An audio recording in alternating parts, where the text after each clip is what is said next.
Hello peeps, Dee here. Welcome to my studio, welcome to my channel, welcome to this little tutorial. Now, sometimes I just pull things out that I made a long time ago that have been sitting in a Ziploc bag. And you know, today, I'll tell you something. Today I was going to throw these away because I hadn't done anything with them for forever. And so it seemed to me that, well, what that meant was I wasn't going to do anything with them. So I had scooped them up and I was just going to like toss them. And then I really looked at them and I realized that I really like them. I like them. Don't know what I was going to do with them, but I like them.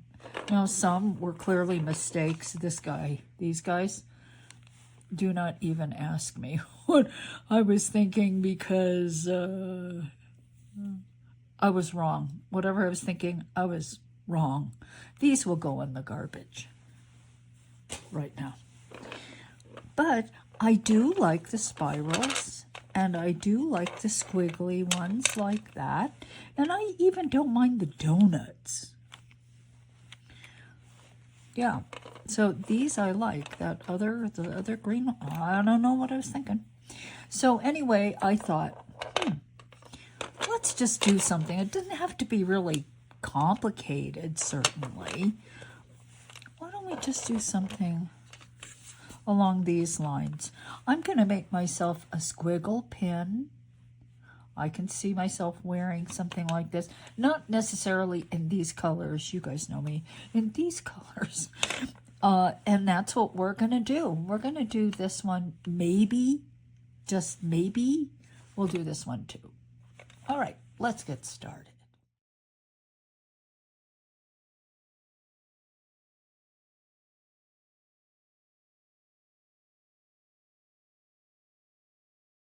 Okay, so first let's consult the color box.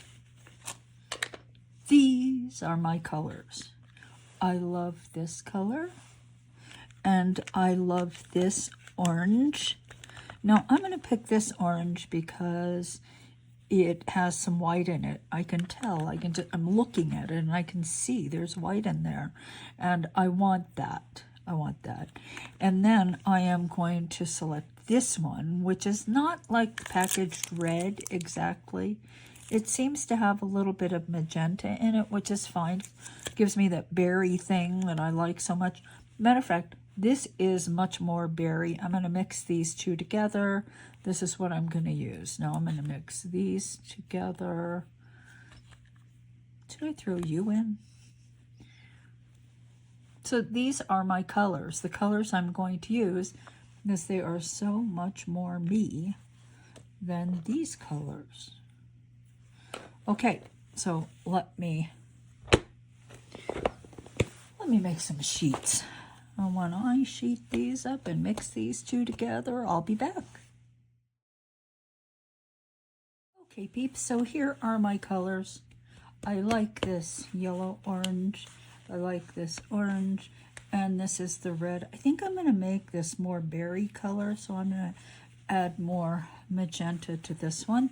And let's just alter this color a bit because I prefer that berry color. It's my favorite lipstick color, actually. So let me mix this one up and I'll be back. Okay, peeps, so here is the new color. And I don't know if you can see the difference. This one is more red and this one is more sort of magenta, that berry color I like. Okay, so let's set up a 3-part Skinner blend. And this is the way I set them up. First, these are my outside colors, so I'm going to fold them in half this way. Like so. Like this. Now, this one seems a little bit stiffer than this guy. Now, for what we're doing today, it's not really going to make that much difference. I'm not using this in a cane. I'm going to be using a surface sheet. So I'm not going to worry too much about that. All right, So let's put one on top of the other, like so, and just cut our triangle like that. Okay.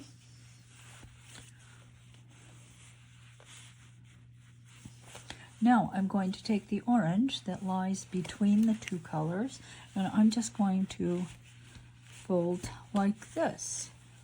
You know, like a conventional two-part Skinner blend, but it's not. Now, I'm just going to take these two pieces. I'm going to position them on the sheet like so. I'm going to get rid of that little piece of fuzz and then cut along the inside like so. Remove the clay from below and put the pieces back together again, just like that. Okay.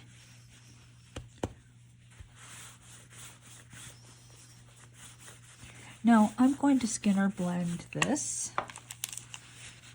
I think you guys know what happens next, so that two colors are physically sitting on the rollers. This, or at least two. In this case, we've got three colors, right? Just the slightest little bit of the berry orange and slightest bit of the yellow. But it is more than one color. This is one color. This is one color. So let me just put this on the roller and roll through.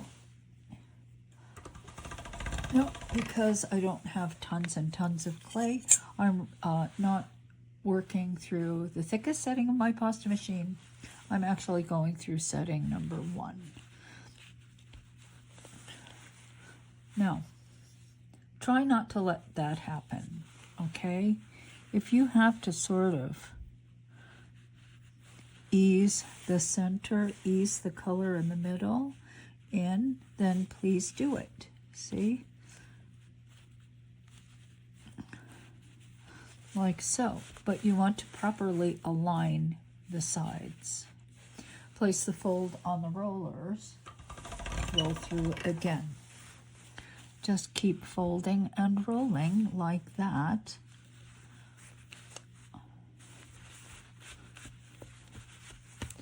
Fold on the roller, fold on the roller and roll through.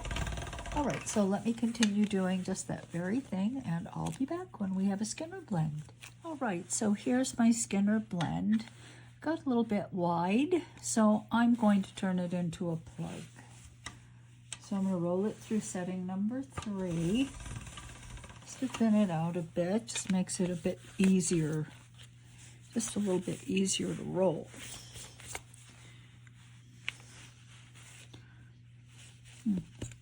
Why don't I cut the end like so?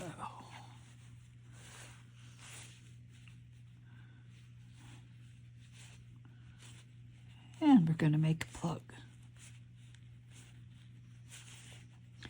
Now, when I make plugs, you see the purpose of a plug is to shorten this, is to make this whole Skinner blend strip narrower.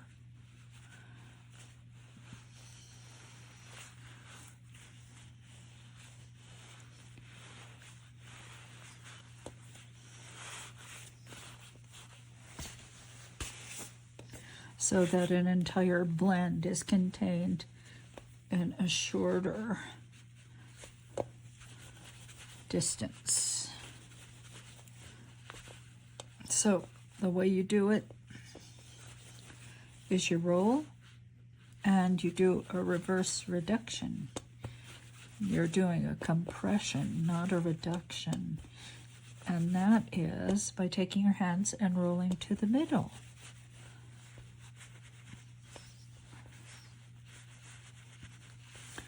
And every now and then you have to deal with the ends. Now, if you find that the middle is kind of hanging back, is resisting your movements, then you can actually just grip the ends and twist and push.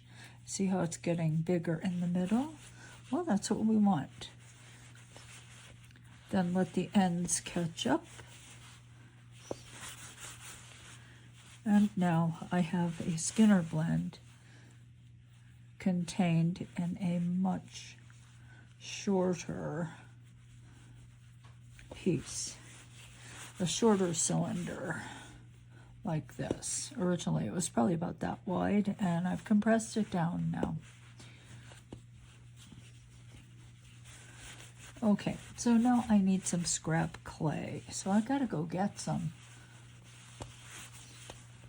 I have to go get some. I'll be back. All right, so here's my scrap clay. I am just going to roll it up. Now I rolled this through setting number 2 or 3, just make it a bit thinner. It's just slightly easier to roll up. Okay, very good.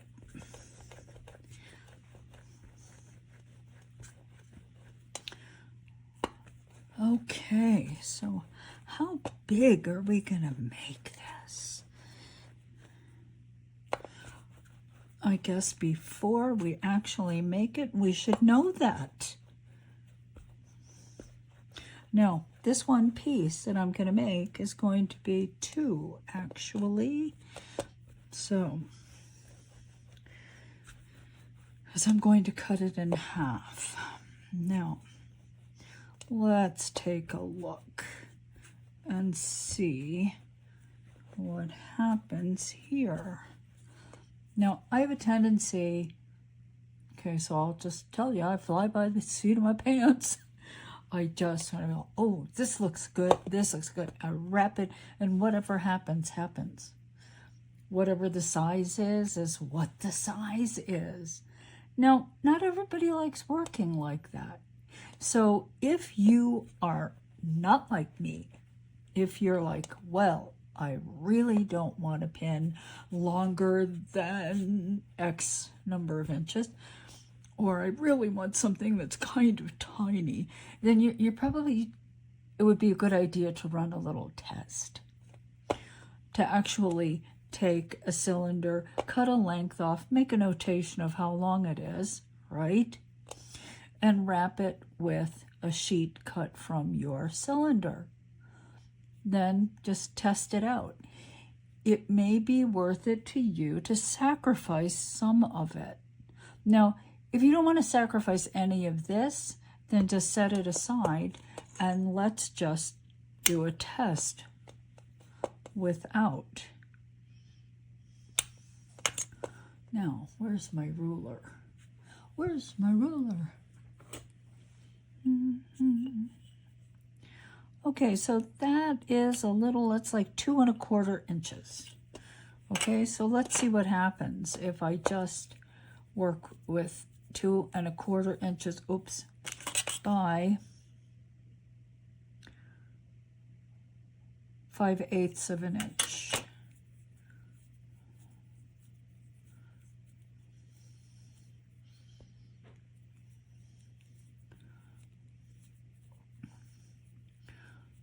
And my little test piece is going to tell me whether I want it bigger, as in longer, because I'm not going to change the diameter, okay? So the way I would make it bigger would be to make this longer.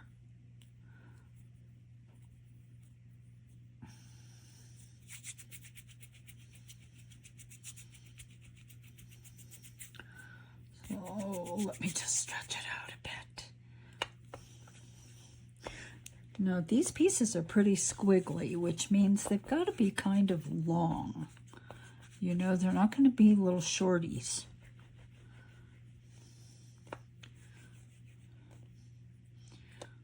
Because if this is too short, there's nothing to twirl, to squiggle.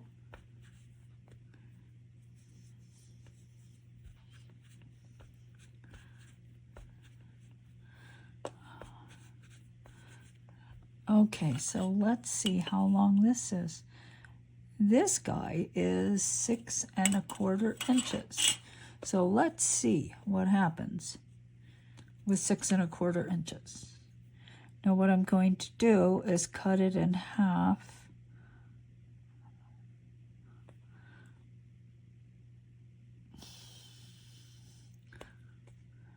Okay. Like so. 1/2, 1/2. And the way you make your squiggles is you're going to work against a smooth surface, for instance, like this tile, like my work surface, and squiggle it around.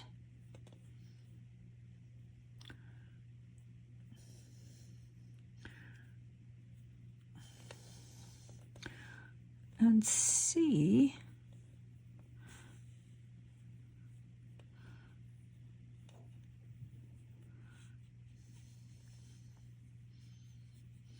and you can see that this is quite a bit smaller than the squiggles that I made before.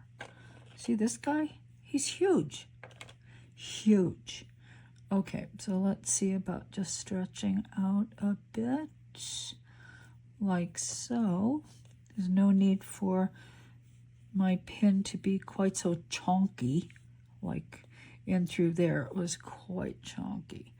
Chonkity, chonkity, chonky. You can just stretch it. Okay.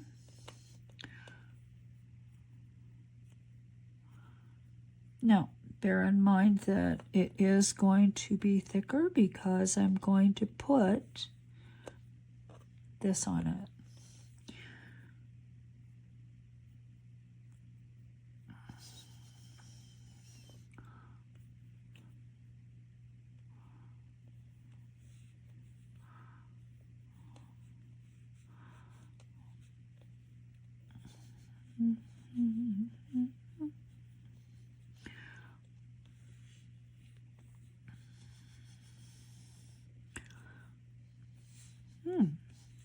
Okay, well, I kind of like that. And then this will be squished down a bit. Yeah, so that works. It's not going to be a huge pin. Not going to be huge. But it's a nice scale, I think.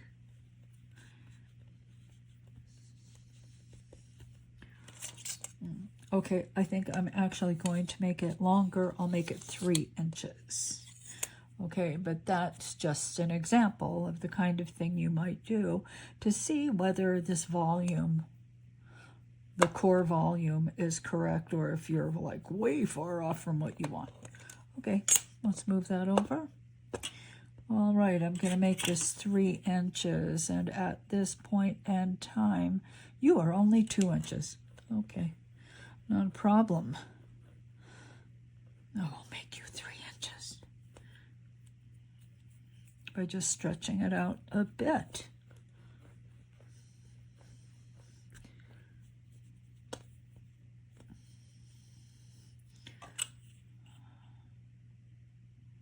Okay, good deal. All right, I'm going to cut this in half. I'm going to get rid of this piece of lint. It's linty. Now, you know, these colors are not transparent.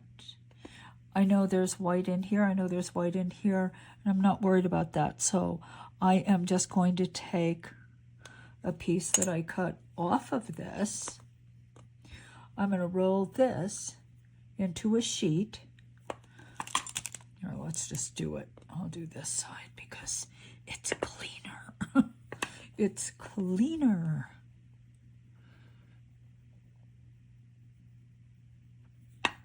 Okay.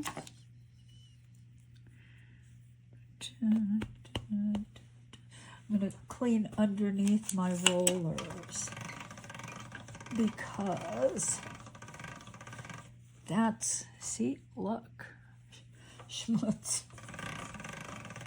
Okay, so I just roll, I crank, and I have a towel that goes underneath the rollers. All right, so placing this edge on the rollers, I'm going to roll through. This is setting number 2. Okay, so let me thin this to like setting number 3.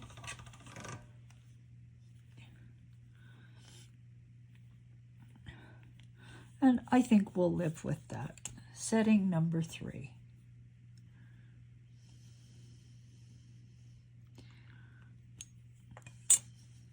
Take this guy, put this guy back on here because I'm lazy. I do not waste Skinner blends. I just don't.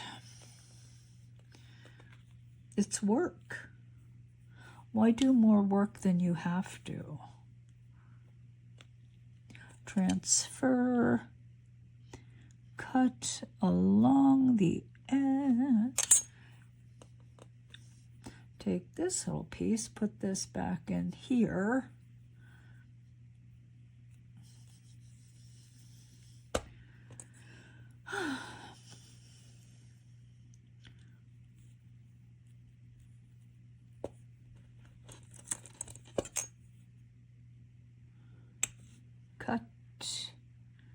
Cut, scrappage.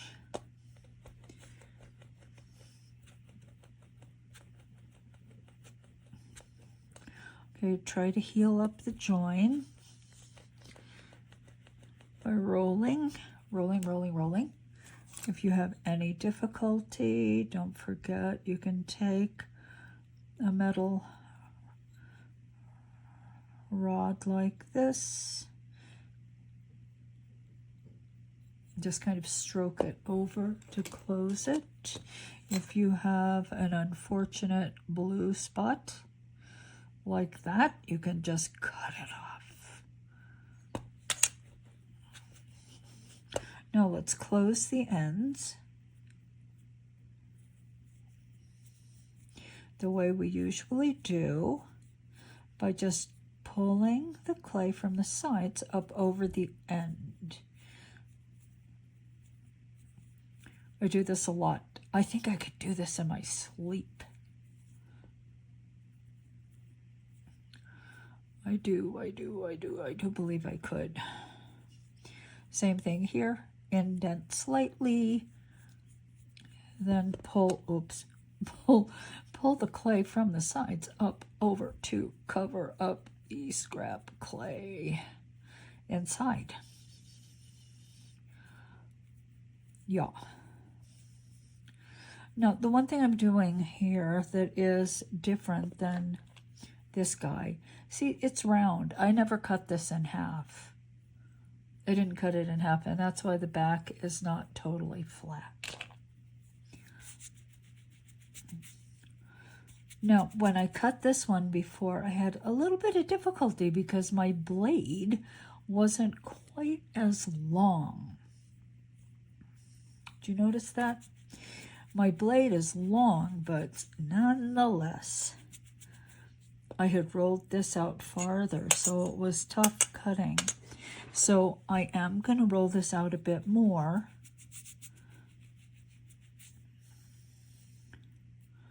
Just a bit more.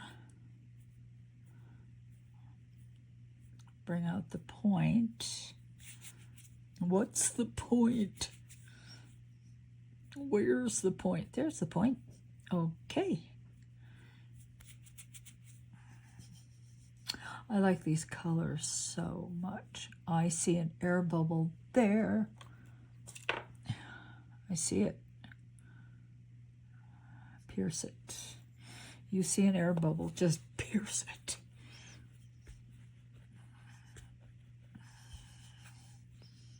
Okay.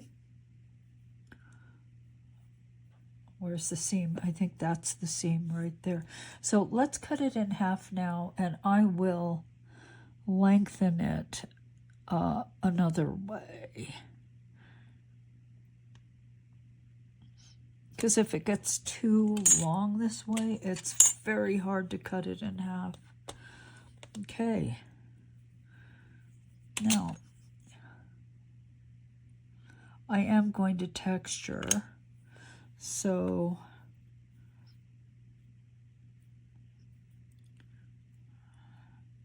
cutting any schmutz off is fine.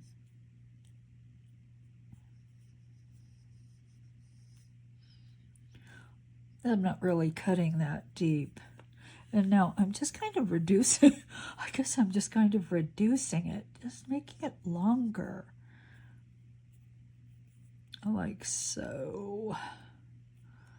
Because it is quite a bit easier. Well, it's better.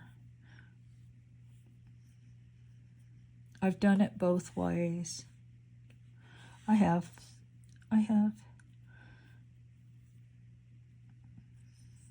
And both ways work, but, you know, you're just going to find yourself sometimes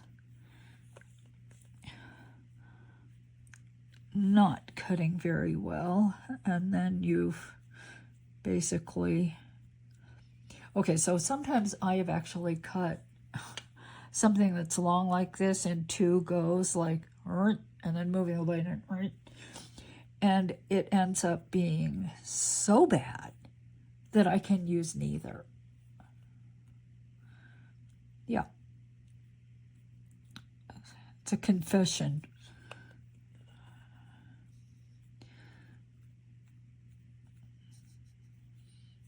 So this is fine. It's working out. It is working out.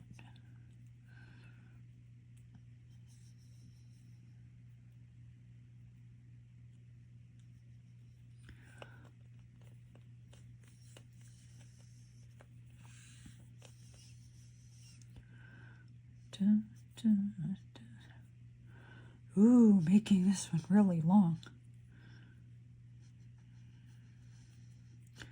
Why not?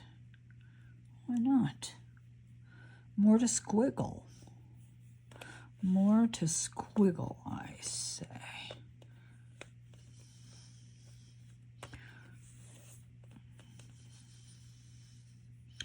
Now, when I made these,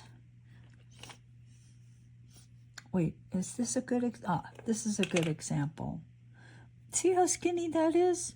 Well, what I did was, in this form, actually it was totally round, I made it thin. I just made it thin in a couple of spots, and then wherever I wound around, sort of randomly, it just ended up being skinny there and skinny there.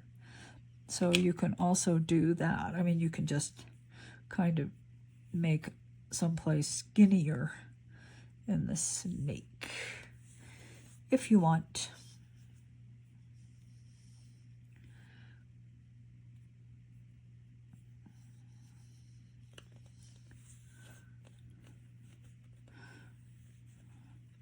Well, I'd say we're pretty much there. Okay, I have to get my texture sponge. I'll be back. Okay, Peeps, wasn't too far away. This is my dual plex texture sponge. Well, a piece. If you buy this, I bought this on Amazon, and I have enough for a long time. Maybe I'll try some in my refrigerator. I think that might be. Let's see if I can keep my veggies fresher longer. Okay, so it's just a little bit easier to texture it when it's kind of straight, and then I can do touch-up. If necessary, I'll do some touch-up texturing after I do my squiggle. Dun, dun, dun, dun, dun, dun.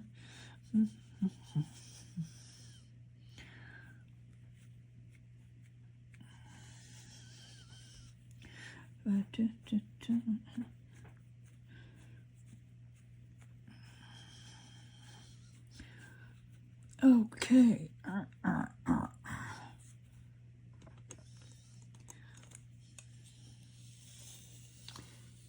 Okay. Release the Kraken.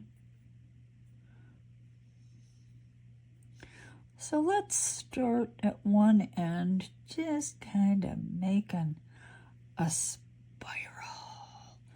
like that.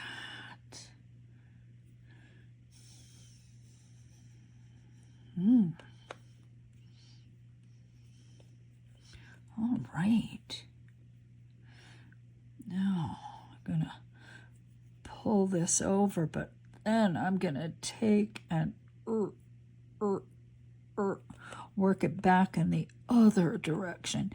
And sometimes when you do things like this, you have to sort of compress it in the curve. A bit of compression in the curve, and then compress it going the other way.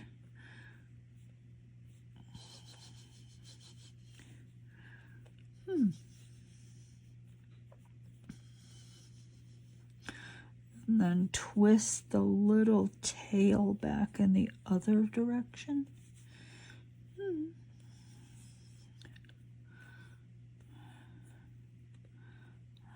Okay, so I'm pretty happy.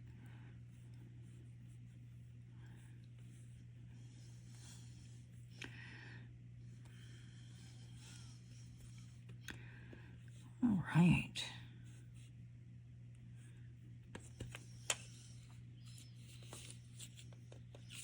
Oopsie. Maybe I'll pull this out a bit and then push it up.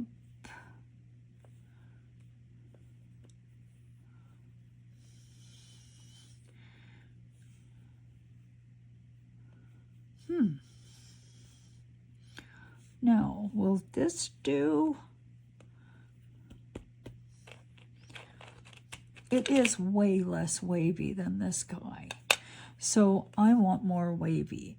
So you know what I'm going to do? I'm going to do what I did last time with the other guy.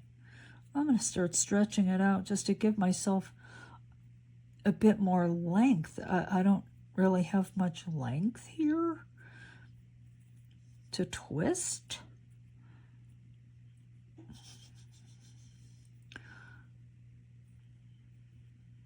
But I think I can take care of that by just doing a little more stretchy. Just giving myself a little more length. I don't know how long this is, but it's long.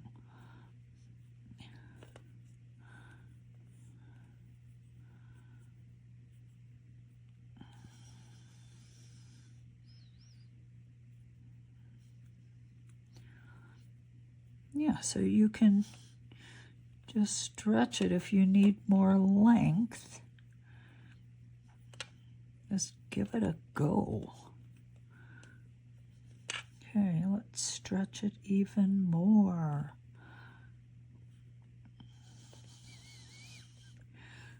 Pull this guy over.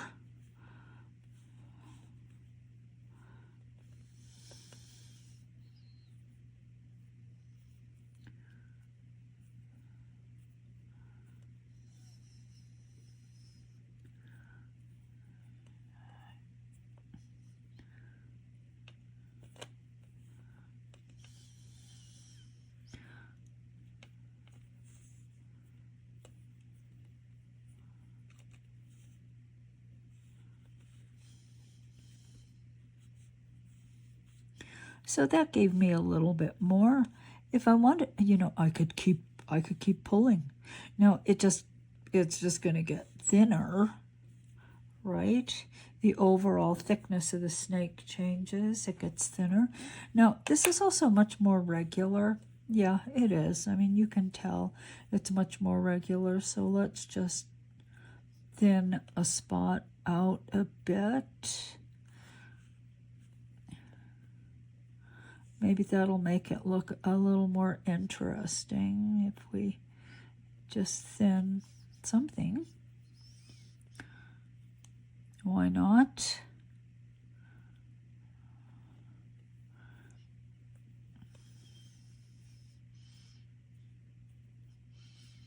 Everything doesn't have to be the same thickness.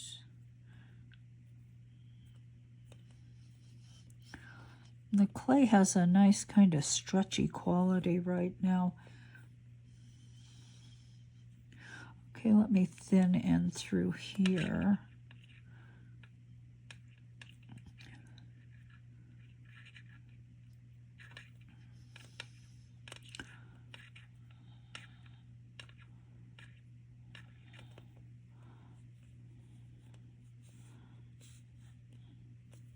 And leave it chunky in here and chunky there.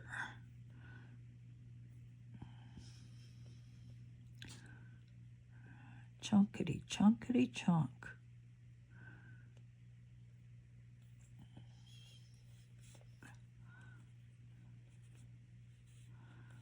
Why not? I think I'll make this even chunkier by flattening it more.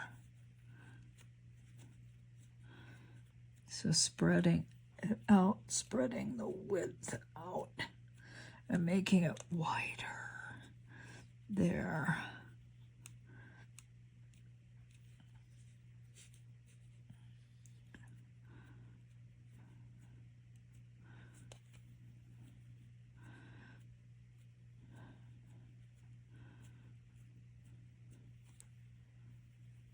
Okay, I like that. I like it. Now, in these thin areas, I'm definitely not going to push down, because if I push down where I've thinned out, of course, it's just going to make it thick again. But I can definitely make the areas next to those thinned areas wider.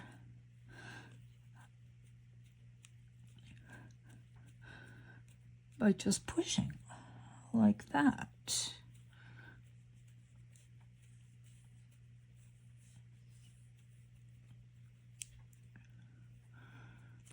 Like so. Lightly texture right there.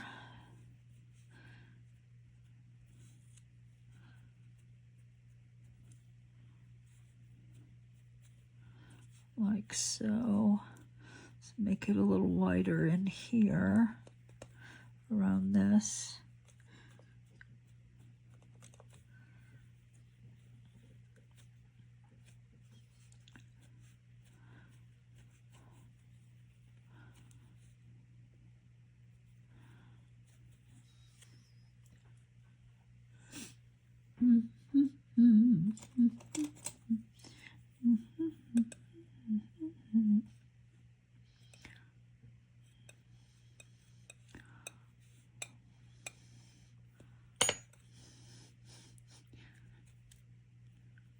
All right. I like it.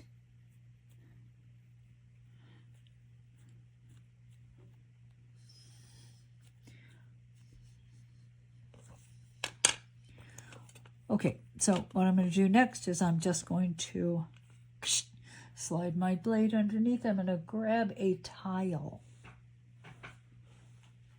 Hold on just a second. Just a mini second. Yeah, I like it. I like it. I like it. I'm going to have a red orange squiggle pin. Maybe I'll have two. Maybe I'll have two.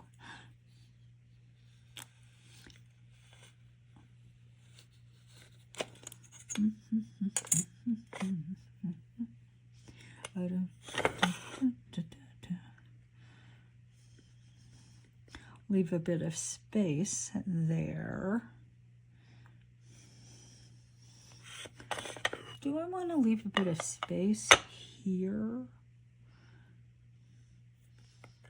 I think structurally it's going to be just fine. Nothing's going to happen to it. Okay, so I'm going to bake this in the oven and I will be back. Okay, peeps, it's day 2. Yeah. Okay, look at how cute they are. Woo, woo, woo. I love them. I love them, I love them, I love them. All right, so now what we have to do, you guys know, because this is nothing. I want it to be a pin. So I'm going to take my little tie-tack pin back. And, you know, it's quite light. It's very light. So I can pretty much put this one, I put it right in the middle, kind of in the middle of the squiggle. Could be a little farther that way. And I'm just going to take, I didn't have to sand it or anything. It's nice and smooth. CA glue.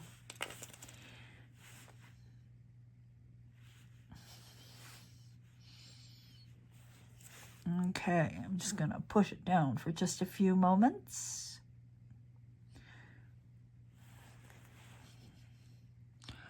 Like so. Now, this is what is in the Loctite, you know, that nice Loctite glue with the, you squeeze the sides and it dispenses a little bit of glue and it's really great. I like that a lot. I'm going to get it, I'll show you. This stuff, okay? And the reason why I like it is because when you have a fresh tube and you open it up and you squeeze, you don't get like half the tube gushing out, which is what frequently happens to me, maybe not to you, but to me when I just start with a tube, I'll open it up and then the first time I actually use it, just this flood of glue comes out, so half of it's gone. So this is good because from the very beginning, when you use this, you don't get that sudden gush of half the tube. Now, this took me a long time and somebody told me about it. So thank you very much. Thing you have to remember about this is when you are squeezing and nothing's coming out, there's a lot more glue left. And what you're going to do is you're going to take a hammer and you're going to break this housing, throw it away, and you will have probably a third of the tube. I want to say at least a third, maybe even a half of this tube will still have glue in it. So never throw this away with glue in it. Never. Okay? So that's my lesson for the day. Okay. Alrighty. I know, when I found that out, you know, I think I cried. Okay, so now I have this clay that I'm going to back the whole pin with, and I've rolled it through setting number 4 on my pasta machine. I am going to take my sponge that is dedicated to my black clay. I'm going to put it on, and I'm rolling it again through setting number 4.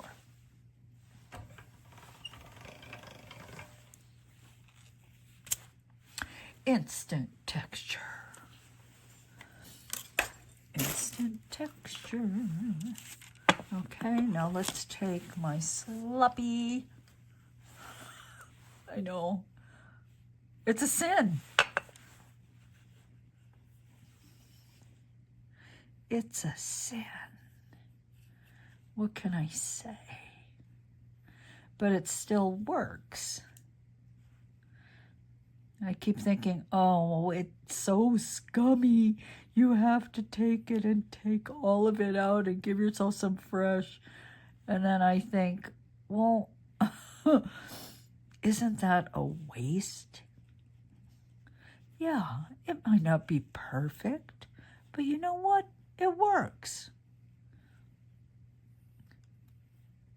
And I guess if I were using it on something that was white, for instance, then I might have some concern that I might scoop up a little bit of orange here.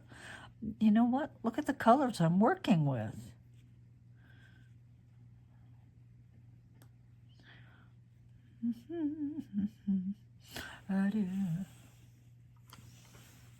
All right. Don't know why I bother covering it up, but I do. Okay, so let's just get this and put this right on top like that and push this down. Okay. Like so. All right. Now, this would be a lot easier if I didn't have this poking out of the back, but I have it poking out of the back. I can't do anything about it, so I'm just going to have to work around it, which isn't going to be too difficult, I hope. Okay, now peeps, here's something that happens. If this edge were perfectly smooth, but it isn't, I textured it all, so it's kind of, pitted a bit. Now, when you're cutting against a pitted surface like this orange and red piece, sometimes it's possible to actually cut and pull some of that black clay from the back up onto the orange. Yeah, I mean, it happens. It happens. What are you going to do? So what I'm going to try to do is hold my blade slightly angled back and then cut just along the edge. See what I'm doing? I'm holding the blade slightly this way. Not this way, this way.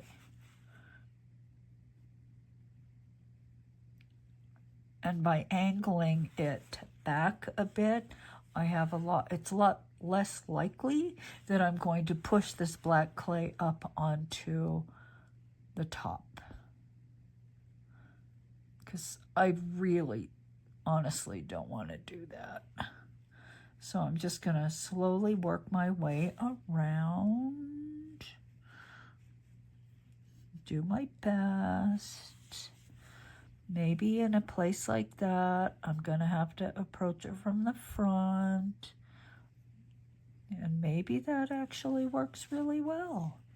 So I want you to try from the back, try from the front, and just see what works best for you. And of course, it just depends. Sometimes cutting from the front might be the way to go. Sometimes cutting from the back. You're not going to know until you give it a try. Okay. Yeah. So this is working well. So let's just continue cutting along the front. Cutting from the front to the back, but see, don't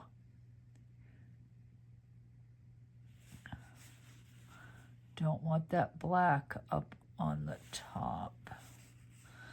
So just take your time. You guys know, talk about this. It's not a race.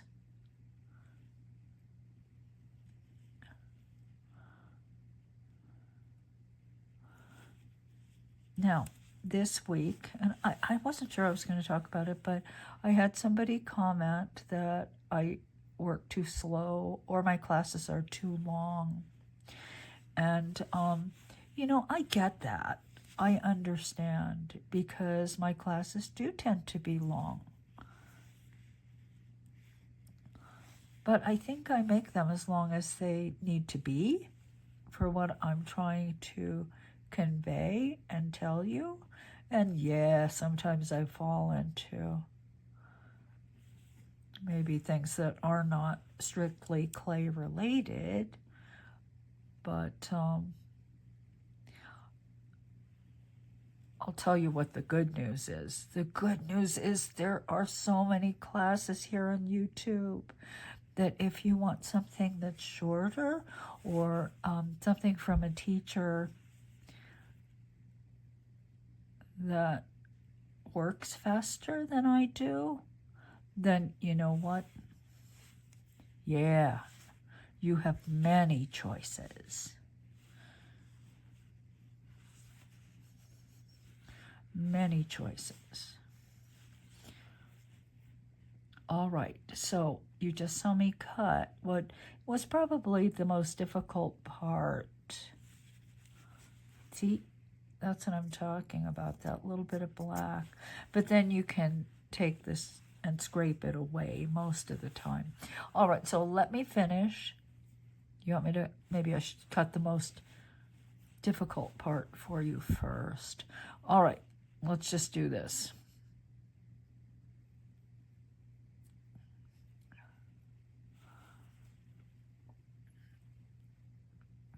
Now, here's a situation where it might be good to switch to the back. It could be. I'm running into something here. It's also quite possible that you're going to cut through some of the clay. Okay, so just try to take your time.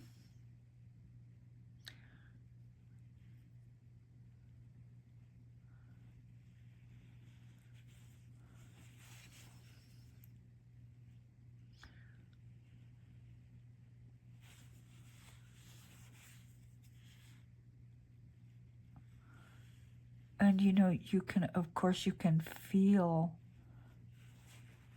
the cured clay against your blade.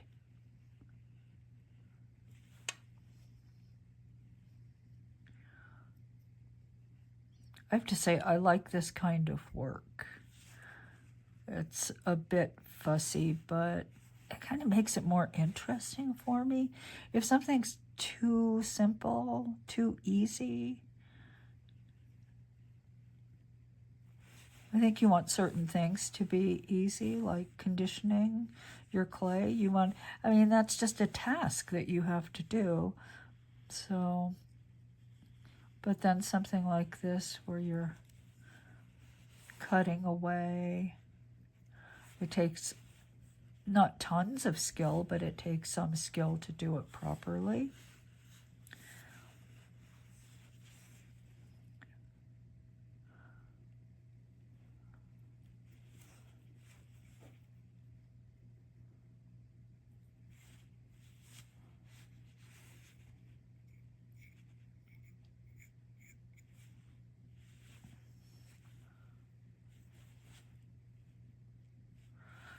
Okay, I would say that's pretty good.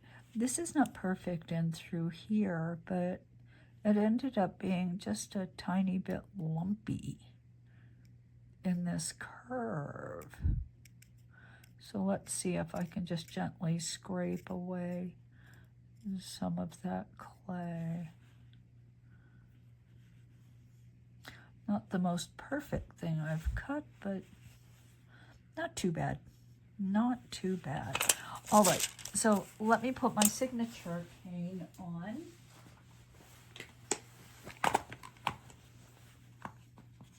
Just a little bit of my signature cane. Ooh.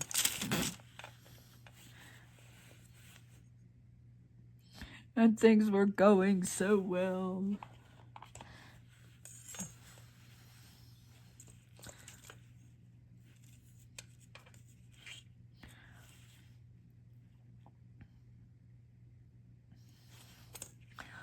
Okay, now the one last thing you might want to do, and sometimes I forget to do this. Yeah, I do. Sometimes I do. It's just to take a very fine needle and pierce the back in a bunch of places so that if there are any air pockets, you're just giving the air a way of escaping so it doesn't get lumpy in the back. Not the most perfect, but you know what? Not too bad. Not too bad.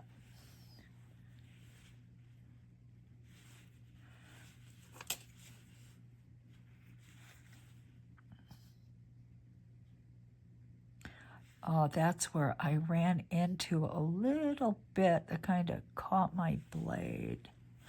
All right, so let's cure this. Now, I'll be back. All right, so I'm going to use my foam rubber.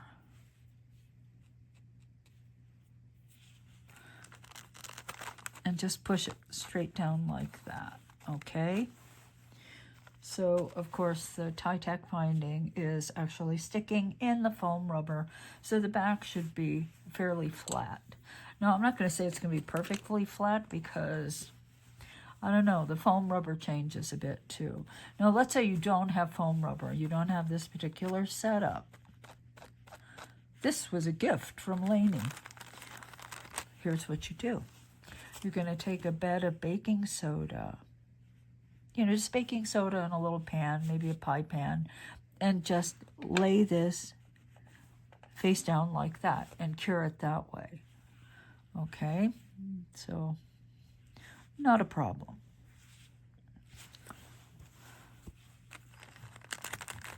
Okay, I'm going to cure this. I'll be back. Well, here we are at the end of class, and here we have 2 squiggle pins. I like them. They're really cute. They are cute. Simple. Could add stuff to them, but everything doesn't have to be overly designed, right? This is what they look like on the back. So I'm pretty pleased overall with them, and mostly because they were quite simple to make.